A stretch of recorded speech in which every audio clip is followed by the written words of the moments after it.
दरम्यान जरांगेंच्या आंदोलनाला 4 दिवस झालेत आणि सरकारनं आता हैदराबाद गॅझेटवरून हालचाली सुरू केल्यात। जरांगेंची मागणी सुद्धा हैदराबाद गॅझेट लागू करण्याचीच आहे, पण हे गॅझेट लागू झाल्यास काय होऊ शकतं आपण पाहूया।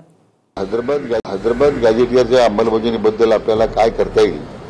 शेवटी आंदोलक जे आहेत त्यांना आपण ज्यावेळी काही सरकार म्हणून भूमिका मांडू, शेवटी ती न्यायालयाची टिकली पाहिजे।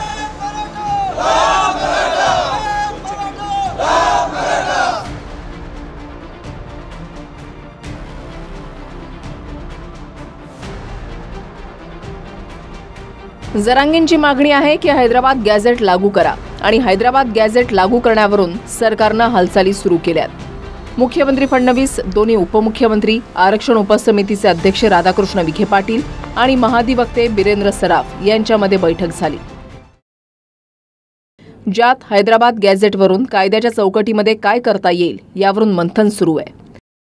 कोर्टाचा गॅझेट संदर्भातील निर्देशांचा अभ्यास करून अंतिम प्रारूप तयार करण्यात येणार आहे। हैदराबाद गॅझेटच्या अंमलबजावणीबद्दल आपल्याला काय करता येईल? सध्याच्या कायद्याच्या चौकटीत राहून शेवटी आंदोलक जे आहेत त्यांना आपण ज्यावेळी काही सरकार म्हणून भूमिका मांडू, शेवटी ती न्यायालयाची टिकली पाहिजे। म्हणून त्या दृष्टीने सविस्तर चर्चा केल्यानंतर मात्र आज मुंबई उच्च न्यायालयामध्ये एक जनहित याचिका दाखल झाल्यामुळे आता त्या जनहित याचिकेमध्ये उच्च न्यायालयाने काय ऑब्झर्वेशन दिलेत, काय निर्देश दिले ते सगळं पाहिल्याच्या नंतर आणि मग आमची परत आता एक बैठक होईल ॲडव्होकेट जनरल बरोबर आणि त्याचा मसुदा मी जो तयार केलेला प्रारूप त्याला अंतिम स्वरूप देता येईल। जरांगे पाटलांच्या उपोषणाच्या दुसऱ्या दिवशी स्वतः निवृत्त न्यायमूर्ती संदीप शिंदे चर्चेला आले होते। त्यावेळीही जरांगेंनी हैदराबाद गॅझेट लागू करण्याची मागणी केली होती, तर शिंदे समितीनेही तत्वतः हैदराबाद गॅझेट लागू करण्यास मान्यता दिल्याचं म्हटलं होतं। तुम्ही आता याची अंमलबजावणी करा, त्या दोन्ही गॅझेटियरची त्या दोन याला वेळ द्यायला तयार आहेत। आम्ही बॉम्बे गव्हर्नमेंटला द्यायला वेळ तयार आहेत आणि अंश संस्थांना द्यायला वेळ तयार आहेत। हैदराबाद गॅझेटियर आणि सातारा संस्थांचे गॅझेटियरला 1 मिनिट सुद्धा वेळ द्यायला तयार नाही आहे। काही गोष्टींना तत्वतः मान्यता दिलेली आहे, त्याच्यावरती जरांगे पाटलांची काही प्रतिक्रिया आहेत, त्यांची मतं आहेत ती मंत्रिमंडळाला सांगण्यात येतील आणि त्याच्यानंतर अंतिम निर्णय मंत्रिमंडळ घेईल। त्यांचा महत्त्वाचा मुद्दा काय आहे? तत्वतः मान्यता मंत्रिमंडळाने हैदराबाद गॅझेटच्या संदर्भात दिलेली आहे। सुटेल आता मी याच्यावर कोणतीही प्रतिक्रिया देणार नाही, कारण मंत्रिमंडळाचा निर्णय माझा निर्णय नाही। आता ज्या हैदराबाद गॅझेटवरून हालचाली सुरू झाल्यात त्या गॅझेटमध्ये नेमकं काय आहे तेही पाहूयात। मराठवाडा हा निजाम स्टेटमध्ये होता, त्यांनी ठेवलेल्या नोंदीला हैदराबाद गॅझेट म्हणतात। गॅझेटमध्ये संबंधित जिल्ह्यातील लोकसंख्या, शेती, गावांमधील जाती जमातींची माहिती आहे। आता हैदराबाद गॅझेटचा विचार केला तर त्यात प्रत्येक व्यक्तिनिहाय आकडेवारी नाही, तर संबंधित गावं किंवा तालुक्यानुसार जातींची आकडेवारी आहे।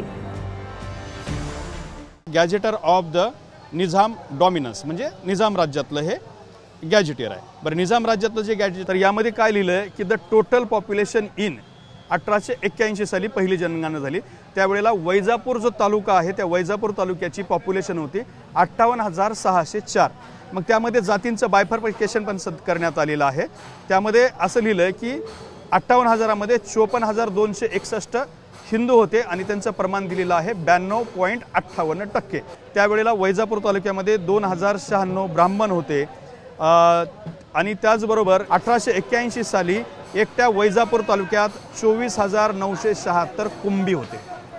हे तर आपण बघू शकता, म्हणजे 58,000 लोकसंख्या त्याला जर डिवाइड केलं तर 24,000 होतात, तर निम्मी संख्या आज असलेल्या त्यावेळेला असलेल्या लोकसंख्येच्या तब्बल 50% इतके लोक वैजापूर तालुक्यामध्ये कुणबी होते।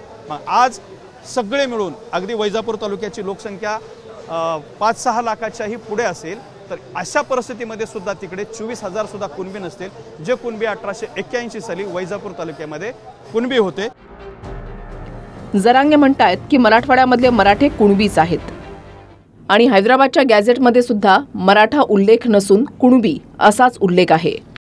पानोपानी कुठेही मराठा म्हणून उल्लेख नाही, सर्व ठिकाणी कुणबी म्हणूनच उल्लेख आहे। हा पहिला मुद्दा।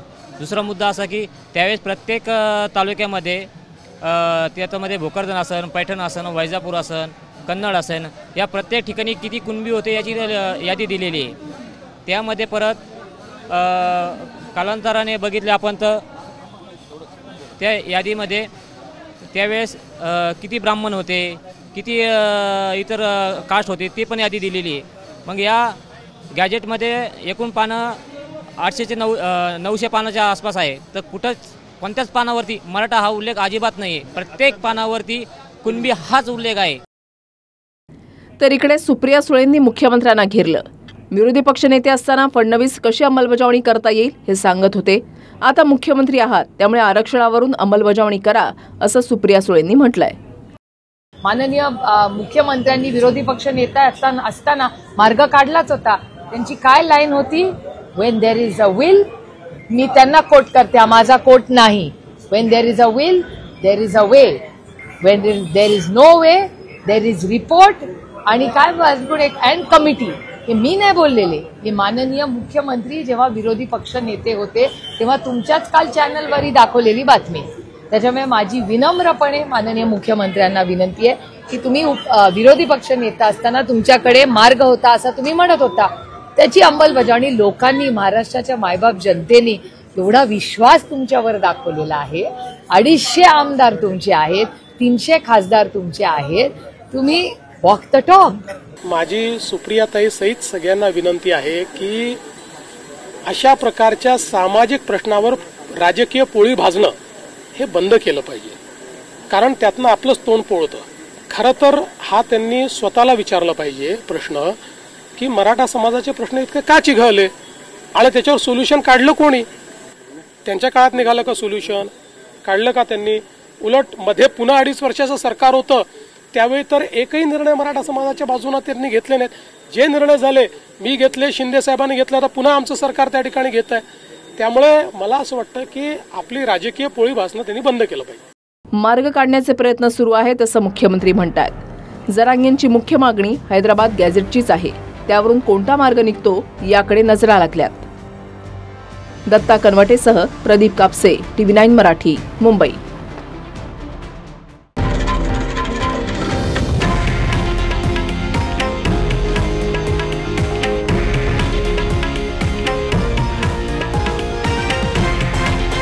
हे आहे देशातील नंबर 1 न्यूज नेटवर्क आणि आपण पाहत आहात TV9 मराठी, एकमेव.